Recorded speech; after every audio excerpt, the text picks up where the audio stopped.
cheguei. Cheguei para falar de ciências, se bem que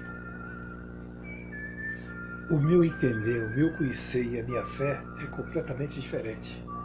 Mas cientificamente, eles falam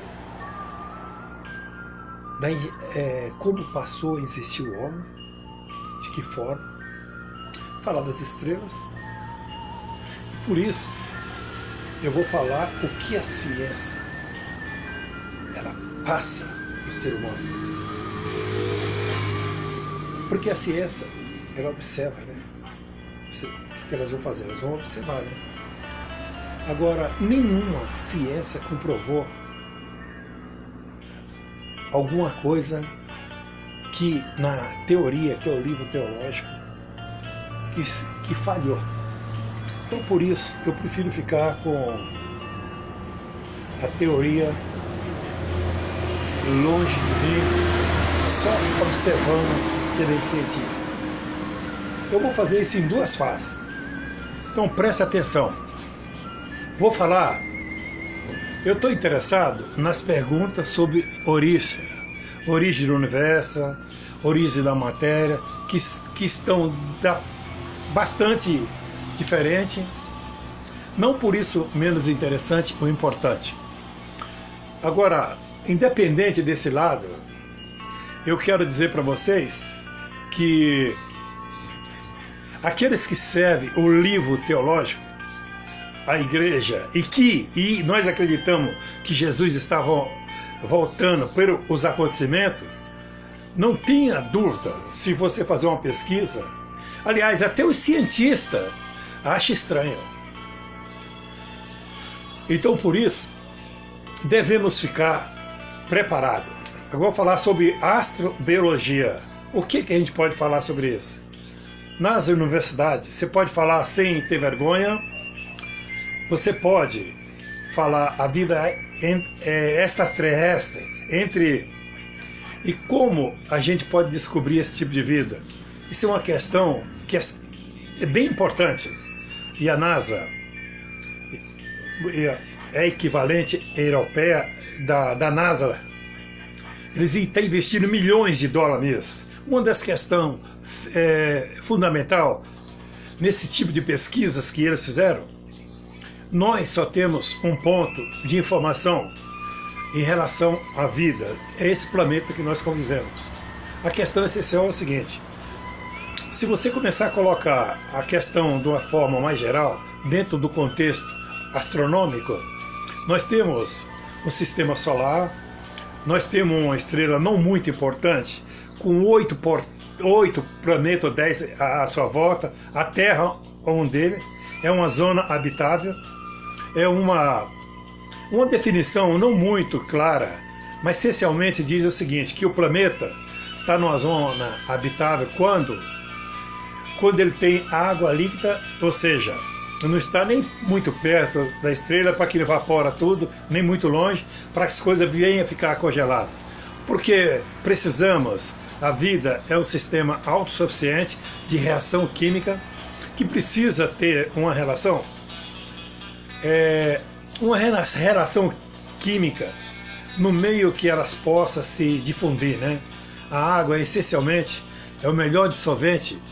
Não é à toa que quando as pessoas falam aonde eu vou encontrar vida, elas tentam por vida em planetas que você pode ter água líquida, e você tem também uma sequência de elementos químicos que é muito importante para isso, é CaOH, EIS4, que é o carbono, oxigênio, estrogênio, o carbônio, é um dos mais importantes, existe muito mais, enxofre e tantas outras coisas. Agora, eu vou falar para vocês, colocar de uma forma mais ou menos no geral, como da vida se encaixa na história do universo.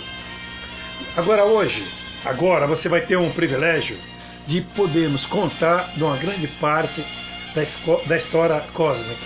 Sabemos a idade do universo? Eu acho que não. Mas diz que é 4,8 bilhões de anos. Tem alguma certeza de alguns bilhões. Quer dizer, perto de bilhões de anos, isso não é nada. O universo ele teve uma infância muito quietinha. que a matéria, que ela não estava aglomerada, como nós ela conhecemos hoje através da ciência, mas ela está separada em vários continentes diferentes. À medida que o universo vai envelhecendo, ele vai expandindo, né? Hoje a gente sabe que, segundo a teoria cientificamente, que é possível que a própria geometria do espaço tem uma plasticidade, é capaz de deformar com a passagem do tempo. Eles também dizem que acontece com o universo. Quando a gente conta essa história cósmica, dá para observar que a gente vê que a história do universo é uma história que pode ser contada com a possificação da matéria. Quer dizer, começa simples e que aos poucos vai ficando mais complexo. Você tem as partículas alimentares, depois passa da partícula alimentar os nêutrons e os prótons se juntam para que se formem os primeiros núcleos. Isso acontece com 3 minutos de vida. Depois você tem a fase da física atômica, que acontece quando o universo tem milhares e milhares de anos de vida, da física nuclear, da física atômica, e eventualmente, quando tem alguns milhões ou bilhões de anos, surgem as primeiras estrelas, né? E as estrelas são absolutamente fundamental, que é a questão da vida. As estrelas são os grandes alquimistas da natureza.